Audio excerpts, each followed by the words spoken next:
Ladies and gentlemen, Game 5 of the NBA Finals is tomorrow and potentially the end of the season. So I'm going to give you guys some keys for the Knicks and the Spurs. And if you stick around, I'll tell you who I think wins the game. First, for the Knicks, they need to stop Wembanyama from dominating the paint.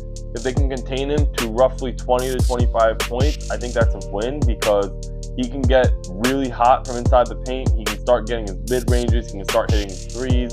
So if they can keep him from getting into a rhythm, then I think that's a win for the Knicks. Because once he gets going, he's going to be hard to stop. Second, for the Knicks, they need to limit the turnovers. They had way too many turnovers earlier in the game. They were careless with the ball. At one point, before the half even ended, they were down 10-2 in the turnover margin. So if they can clean that up, which they did in the second half of Game 4, then they can really be a tough team to beat. And honestly, I think they were very lucky to win that game. First, for the Spurs, they need to keep Stephon Castle out of foul trouble. He's arguably the best defender against Jalen Brunson. So if they can keep him on the floor and not get 4 fouls early in the third quarter, because that's a lot of what happened last night. He got into foul trouble and he had to sit most of the third quarter. The Knicks got into a rhythm offensively, and from there, it was just too hard to keep him contained.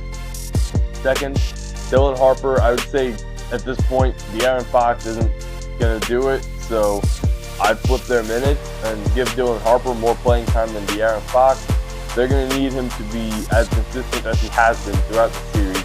And if they can make Dylan Harper the starting point guard, then I think the Spurs can win this game because they're going to have him. They're going to be able to run the perimeter through Vassell and Castle, and Wemby's going to obviously be in the paint.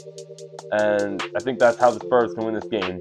So who do I think wins? I think the Spurs are going to send this back to Madison Square Garden. The Knicks were lucky that this isn't a 2-2 series, and the Spurs should be able to kind of bounce back from that going back home. And I don't think the Spurs are going to play another game where they just blow a lead like 29 points. I think they got it. Sound off. Let me know what y'all think in the comments, and tell me who you think is going to win.